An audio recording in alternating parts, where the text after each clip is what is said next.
സ്റ്റുഡൻസിന് പുറത്ത് പഠിക്കാൻ വിടുക എന്നുള്ളത് അവരെ പാരൻസിന് ഭയങ്കര പേടിയുള്ള ഒരു കാര്യമാണ്. കാരണം നമുക്കിപ്പോൾ സോഷ്യൽ മീഡിയയിൽ തന്നെ ഒരുപാട് ഇഷ്യൂസ് നമുക്ക് കേൾക്കാൻ പറ്റുന്നുണ്ട്.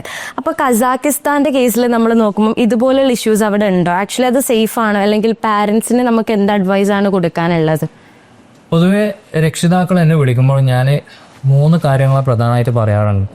നിങ്ങളൊരു രാജ്യം തിരഞ്ഞെടുക്കുമ്പോൾ അത് സുരക്ഷിതമാണോ എന്നുള്ളത് നോക്കുക എന്നുള്ളതാണ്. അത് സുരക്ഷിതമാണ്, എത്രത്തോളം സുരക്ഷിതമാണ് എന്നുള്ളതും അവിടെയുള്ള ജീവിത സാഹചര്യങ്ങൾ ഏത് രീതിയിലാണോ കൃത്യമായിട്ട് പഠിക്കുക എന്നുള്ളതാണ്. കാരണം അവിടെ കൊണ്ടുപോകുന്ന ചെന്നാക്കുന്നത് നമ്മുടെ ഒരു അസറ്റാണ്. നമ്മുടെ മക്കൾ എന്ന് പറയുന്നത് നമ്മുടെ ഒരു അസറ്റാണ്. സ്വയം അത്തരത്തിൽ നമ്മളൊരു മക്കൾക്ക് വേണ്ടിയിട്ട് ഒരു രാജ്യം തിരഞ്ഞെടുക്കുമ്പോൾ അത് എത്രമാത്രം സുരക്ഷിതമാണെന്നുള്ളത് നോക്കുക.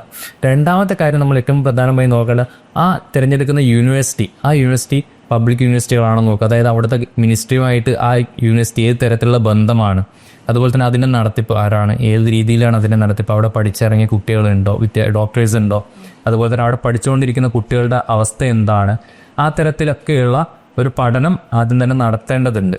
അത്തരത്തിൽ നടത്തി കഴിഞ്ഞാൽ തീർച്ചയായിട്ടും ഏത് രക്ഷിതാക്കളെ സംബന്ധിച്ചിടത്തോളം നിങ്ങൾക്ക് ധൈര്യമായിട്ട് നിങ്ങളുടെ മക്കളെ വിദേശ പഠനത്തിന് അയക്കാം. കസാഖിസ്ഥാനെ വെച്ച് നോക്കുമ്പോൾ കസാഖിസ്ഥാൻ ഞാൻ നേരത്തെ പറഞ്ഞ പോലെ ഏറ്റവും സുരക്ഷിതമായിട്ടുള്ള രാജ്യമാണ്, ഏറ്റവും വളരെ മികച്ച രീതിയിലുള്ള ജീവിത ചുറ്റുപാടുള്ള രാജ്യമാണ്. ഈ പറഞ്ഞ രീതിയിൽ നമ്മുടെ കേരളത്തിൽ നിന്ന് വരുന്നൊരു വിദ്യാർത്ഥിയെ സംബന്ധിച്ചിടത്തോളം അവരുടെ താമസവും ഭക്ഷണവും ഒക്കെ അവരുടെ നാട്ടിൽ നിന്നും വ്യത്യസ്തമല്ല. ഒരുവിധം ഈ കാലാവസ്ഥയും മറ്റുള്ള ചുറ്റുപാടും വെച്ച് നോക്കുമ്പോൾ സുരക്ഷിതമായ ചുറ്റുപാടിൽ അവർക്ക് അവിടെ നിന്ന് പഠിക്കാൻ സാധിക്കും. വളരെ മികച്ച യൂണിവേഴ്സിറ്റികളാണ്. പഠിച്ചു കഴിഞ്ഞാൽ തിരികെ വന്ന് ഇന്ത്യയിൽ വന്ന് പ്രാക്ടീസ് ചെയ്യാനും അതിൻ്റെ എക്സാം പാസ്സാകുന്നുള്ള ഗ്യാരണ്ടീഡാണ്. ഇത്രയൊക്കെ കാര്യങ്ങളും മതിയാകുമെന്ന് തോന്നുന്നു ഒരു രക്ഷിതാക്കളെ സംബന്ധിച്ചിടത്തോളം.